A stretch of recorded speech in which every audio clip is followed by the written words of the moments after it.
শুভ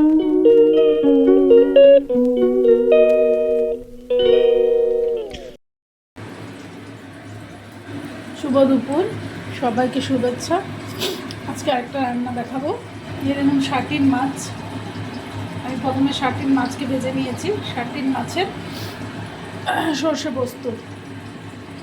এটা আছে সর্ষে, আছে সাদা সর্ষে, কালো সর্ষে, পোস্ত, তার সাথে একটুখানি নারকেল বেটে দিয়েছি, তার সাথে হলুদ গুঁড়ো, জিরে গুঁড়ো এবং লঙ্কার গুঁড়ো।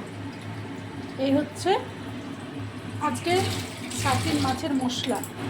আর বেগুন দিয়ে করব, বেগুন দিয়ে সর্ষে পোস্ত করবো। ওই জন্য দেখুন যে আমি বেগুনগুলোকে ভেজে নিচ্ছি। বেগুনগুলোকে এইভাবে কেটেছি, কেটে ভেজে নিচ্ছি। বেগুন ভাজা প্রায় হয়ে এসেছে। এবার আমার শুধু সর্ষে পোস্ত দিয়ে করা বাকি।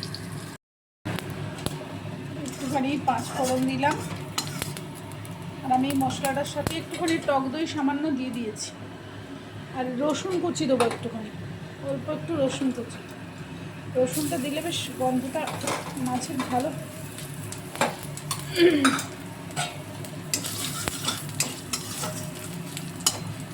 একটু আমি কিন্তু আজকে টমেটো সস এবং দই দুটো মিক্স করে দিয়েছি।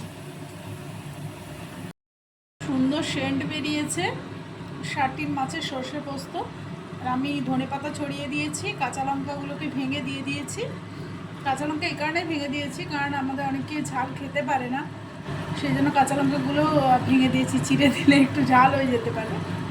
তো আজকের রান্না এই পর্যন্তই। সবাই ভালো থাকবেন, টাটা। আর আমার রান্না যদি ভালো থাকে প্লিজ প্লিজ ভিডিওটা দেখতে থাকবেন এবং আমার লাইক, সাবস্ক্রাইব এবং কমেন্টে জানাবেন।